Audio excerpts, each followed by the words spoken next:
Hey guys, today's January the 29th of 2014. I want to go over the euro and just give you my thoughts and my opinions. So, this is an educational video only, so please consult a professional financial advisor. All right, as of right now, we can see that the Asian market's not doing is doing good actually. The Europe market is not doing good, so chances are we might do good or we might, follow the domino effect and follow the euro. And then tonight's Asian market probably might follow our trend if it's negative like the euro. So not looking good for the euro, and we'll see how the U.S. session starts today. But could be a domino effect. In regards to calendar, we have FOMC meeting right here, statement, which is at 1 p.m. This is going to be the big kahuna. This is going to move the euro, and it's going to move a lot of the currencies. So a lot of stuff is going to be shaking today, even the equities. So you got to keep an eye on that. For tomorrow, we have that could move the euro will be advanced GDP and unemployment claims. So that's going to be at 7:30. So that's going to be interesting, and pending home sales. So keep an eye on those two if you got positions, because this could shake you. But today is going to probably be the big shaker. Commitments of traders report. You see that hedgers are buying the euro, and large speculators and retail, which is me and you, are selling it. Same up here on the net positions. Commercials are buying it. They're hedging and buying, and large speculators and retails are selling it. And this is futures and options. And on sentiment, it looks like it's going up, but you know how it is. When it goes up, prices come down, and when it goes down, you see it right here, prices are going up. So this is kind of, it could be in a gray area sometimes. So I'm going to show you that. And in regards to, let's refresh this a little bit. For the day, euro is negative 0.6%. I got a nice sell, and then I got a nice pop. And then for the week, it's negative 0.10%. And for the month, it's negative 0.63%. So it's not looking good, in these three time frames. And for the quarter, euro is at negative 0.60%. So it's building. The worst is the CAD, but it's building already some shade to the downside, and everything goes like in a domino effect. You see how it is? And if you go half a year, euro is still positive, 33.04%. So that's pretty pretty good. Once half a year starts dipping in and going under here, then it's going to look really bad. Alright, so what else I got to show you? My GAN emblem. The next date of to watch would be the 31st. So just keep that in your notepads or your calendar. In regards to this next month, we'll do January. So this will be the last day, and the 31st will be Friday. The last, actually Friday of this month. In regards to the square of 9, today we're on the 90th degree from the 27th pivot high, so that should be interesting. On 11.7 low, pivot low, the 29th, you see that you had a high here, had a high here, and had a high here. So this is a pattern. So it should be interesting because it lined up here. So is the euro going to make a pop and place a high, and then sell off, because today's a seasonal date? So we'll see. The day's not over till it's over. Let's see over here on the square of 9 in time. This is a vibration cycles. You can see that the 9th was here. The 14 made a low there, or actually a high, and we did a 20. So the same thing here, but this was a low on the grid on the 1, 2, 3, 4, 5, 6, 7th vibration level, and we're on the 29th. So we'll see.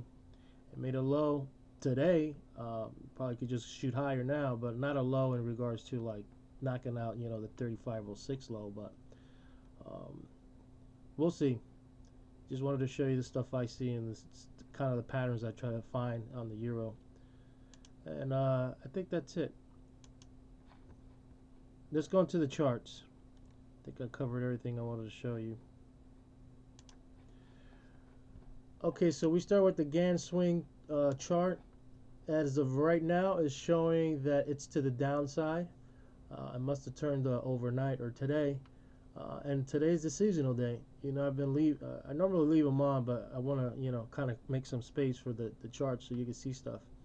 The 15th we had a hit to the downside. The 20th we had a seasonal date to go to the upside, and now the 29th, which is a big day with the FOMC. We'll see what's next. I shall add more dates here to keep a watch on the euro, but these are the ones that I was watching for now. I'll probably do that this week. So the Gann swing chart is pointing down. So it looks like things are to the downside, you know, but that could change with the FOMC, so you gotta be cautious. In regards to, as you can see, I went short this morning actually. It didn't crack it probably did, yeah, 36. It cracked the 36.02 because the low was 36. The 50% was 36.22, and it cracked that. But I covered at 36.02 because that was a 25% from here. So I went short this morning and covered at 36.02. That's why I tell people to always keep an eye out on the 25 to 15 to 75 from every pivot point or swing. It went all the way down to 36.02 and popped like a rabbit all the way up. But if you put it here, you see that it cracked at 36.22, but didn't go all the way down to 35.64. It would have showed really more weakness, and if it would have cracked at 35.06, then the next pivot point, let me put my cross, then you probably would have been, your next probably area of support would be right here. So right now, you know, you're right back up again. I'm out. I'm flat. I just want to wait to see what Uncle Ben or Janet, you know, Yellen was going to say, what they're going to do, and then take it from there. But that's that. In regards to the Andrews pitchfork, you can see that we pierced it, and it looks like we're right back above it. Where's the market at? It's at 30. It's at 36.70. So yeah, so it was a head fake for the early bears, and now it's right above that. And this is a weekly Andrews pitchfork, and it's right above that. This is the battle zone. This is where we're fighting. This is where you have to be cautious, because it cracks. It doesn't mean that, you know, it's in even on a seasonal day. You know, people will be like, oh, it's the 29th. This thing is gonna sell like crazy. Well, no, you gotta watch the price action. So right now we're above these angles, so that's a good thing. That's a good sign.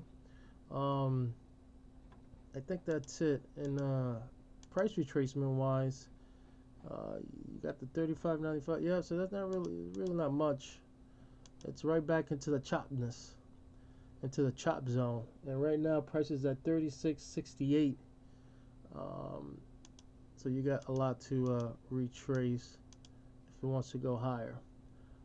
But that's it for I think this chart. I don't have anything else in regards to stops. Shorts, you know, if you had an ATR, you already stopped out. Short here. If you were going by the SAR, you're still in the game, but you better be cautious because it might go all the way up there, and you would probably stopped out if you were using the percentage.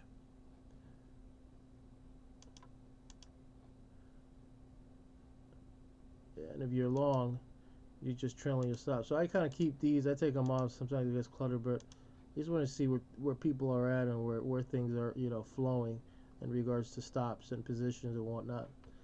Well, time is flying. Let's see, where am I? Let's go into my big chart. I want to show you this. This is a seasonal of 5 years back, and these are weeklies. You can see that on the 29th, the last week, the blue bar is 2009. It got a pop. The blue was 2012. It kind of went sideways to down. And this is an average, and it looks like it's showing that it wants to go down. The orange one is the 2013, last year's, and on the last week, this thing sold off big. And the yellow one is 2011. It kind of went sideways, and then in February it popped this big, huge, all the way to April. And this red one is 2010, and it was selling from the start. So it's been going down. So I just wanted to show you that. If we look at the my grid chart from the 5411 high, you see that we're right back above the 1x1. Look at that. Look at that massive buy action right there. Huge. Cracked at 50, cracked at 20, squeezed all the bears, and it's right back above the 1x1. This 1x1 is 36.94. You could play this game all day if you want to just be scalping. Crack the 1x1, short it, and when you see the momentum goes to the up, boom. Just cover and ride this thing right back up. Because you're right between the 37.38 and you're between the 35.06. So this is a great scalping area. Once it pops up here, then you're going higher. And if it cracks this, you know, might find support at 34.90 or go lower and get all the way down to the 200, 33.62. But, you know, we will see. But this is the line in the sand, I tell everybody. And right now that's like 36.64, 36.66. I think maybe that's why I got 36.66 there on a level of my other charts. I'm already over my time. There's anything else I want to show you? Let's look at the profit. This is my Gunner 24, and this is from the July 9th low, and you can see that it's trying to get above this 1x1 angle. This is not the big grid one. This is just this swing right here of this low. You got 1, 2, 3, 4, and you know, if you want to call that a 5-way, I don't know, it could make a 5, but that's where we're at. And this is where it's at. We're struggling right here. So just wanted to show you that also. Let's get back to here. If we glance this chart, this is just my glance chart. This is just to see what's going on. Interesting, before I even go down, you see this thing pushing down? This is my linear regression channel within here. These are the big ones. This one, that one, the medium line, this one, and this one. But this one's pointing down. So, meaning that this thing could go all the way up here, and this could be resistance on the daily. But we'll see. You went all the way down here and pop, and you're above the cloud, but look how close this future is looking on the Kumo cloud. Not looking good. Not looking good at all. The Chiku caught up to price, and it's already clashing in price, so that's becoming volatility and chopness. It needs to clear this price range so we can know that we want to go higher, or needs to come lower and just get out of this price range so we could push lower. As of right now, it's like bulls and bears are just fighting to the teeth right here. The big picture, and I'll end it because the U.S. session already started, and I want to see if I can make some pips here. All right, the new moon is coming up, 29:30. So this is interesting. Looked like this was the head fake. This is still all positive, but kind of sideways right here. You could tell because the 50 is right smack in the middle. You got a Fisher sell signal, and then you got a pop, pop, pop. You know, still positive. On the daily, it's still positive, trending kind of sideways. You see that right here. That's how you know it's chopped, because the 50 is just going sideways. Same thing here, and you got a squeeze play set up with yesterday and today, but it looks like it wants to go higher just by looking at this, like the squeeze plays to the upside. Here on the weekly, it's to the downside. So this is the bigger one, so this one rules. So this one needs to pop and go green to change this one to like go up and get a blue bar going up.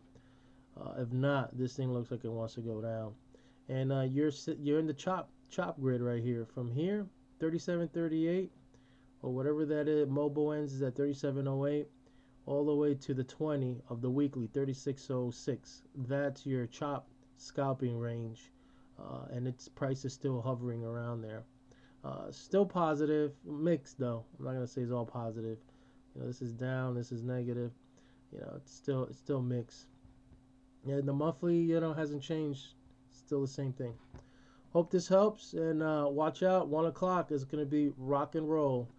make some pips, and I'll keep you posted on my thoughts on the euro. Peace.